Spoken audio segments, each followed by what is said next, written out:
Hello, समृद्धी किचनमध्ये आपलं स्वागत आहे. आज आपण एकदम साध्या सोप्या पद्धतीने एकदम टेस्टी शिरा बनवणार आहे. ती नक्की तुम्हाला आवडेल. तर चला मग रेसिपी आणि व्हिडिओ पाहिल्यानंतर जर तुम्हाला आवडला तर माझ्या समृद्धी चॅनलला सबस्क्राईब करा आणि हां, लाईक आणि शेअर करायला विसरू नका आणि व्हिडिओ पाहायला मिस करू नका. तर चला आता सुरुवात करूया. सुरुवातीला मी गॅसवर कढई ठेवली होती गरम होण्यासाठी. तर त्यात मी आता 4 ते 5 चमचे तूप घेतलेलं आहे. एकदम गावरान तूप आहे. तर चला आता आपण त्यामध्ये 1 वाटी रवा घेणार आहे. ही रवा जे आहे त्यात आपण ह्या तुपामध्ये छानसा मिक्स करणार आहे. तुम्हाला जर तुपाचा वापर जास्त करायचा असेल तरी करू शकता. मी कमी तुपामध्ये एकदम टेस्टी आणि एकदम हेल्दी असा शिरा बनवणार आहे.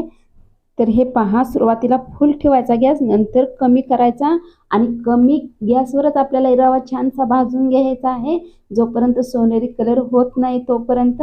तर हे पहा, एकदम सोनेरी कलर झालेला आहे गऱ्याचा. तर हे प्लेटमध्ये काढून ठेवलेलं आहे आपण. तर चला त्याच कढईमध्ये 1 चमचा तूप घेतलेला आहे आणि आता मी काही 1 छोटी वाटी काजूची काप आणि बेदाणा घेतलेला आहे 1 वाटी. तर आता आपण हे तुपामध्ये छान भाजून घेणार आहोत.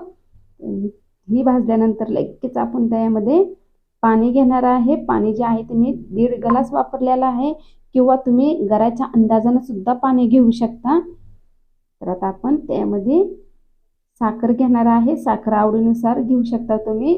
1 छोटा चमचा वेलची पूड घेतलेली आहे. तर चला त्यामध्ये आता एकदम चिमूटभर मीठ घेणार आहे. मिठानं चव वाढेल. आणि आता आपण घेणार आहे ते म्हणजे पिवळा कलर घेणार आहे. कलर टाकून आपण शिरा बनवणार आहोत. आणि आता जे घेणार आहे ते म्हणजे पायनॅपल सिरप घेतलेला आहे मी.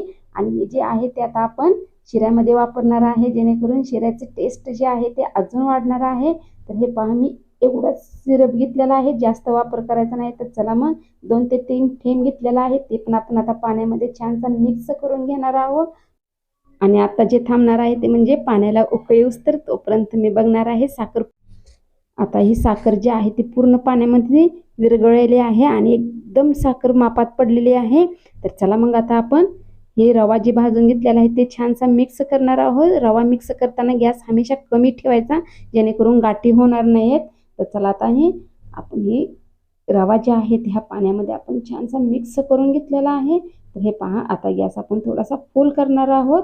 गॅस फुल केल्यानंतर आपण ही रवा जे आहे ते छानसा मिक्स करून घेणार आहोत. हे मिक्स केल्यानंतर आता आपण काय करणार आहे, गॅस कमी करणार आहोत आणि ताट झाकून ठेवणार आहोत 4 ते 5 मिनिट. तर मी तुम्हाला 4 ते 5 मिनिटांनी दाखवत आहे. तर हे शिरा जे आहे ते पूर्णपणे आपला छानसा तयार झालेला आहे आणि तुम्ही पाहत असाल एकदम असा मोकळा मोकळा शिरा झालेला आहे. तर चला, एकदम रवा मोठा वापरलेला आहे मी. सॉरी, सांगितलं नाही, रवा मोठा वापरायच्या शिरासाठी. तर शिरा आपला एकदम टेस्टी झालेला आहे. तर चला आता आपण एका बाउलमध्ये हे शिरा काढून घेणार आहोत. तर चला थोडीशी सजावट करणार आहोत, ते म्हणजे बदामच्या छोट्या छोट्या कापणी. तर हे पहा, शिऱ्याला कलर पण एकदम छान आलेला आहे. तर चला आता आपण 1 चमचा तूप घेणार आहोत. तर मग तुम्हाला ही रेसिपी आणि ही व्हिडिओ जर आवडला असेल माझ्या समृद्धी चॅनलला लाईक, शेअर आणि सबस्क्राईब करायला विसरू नका. आणि व्हिडिओ तुम्ही पूर्ण पाहिला त्याबद्दल मी आभारी आहे. धन्यवाद.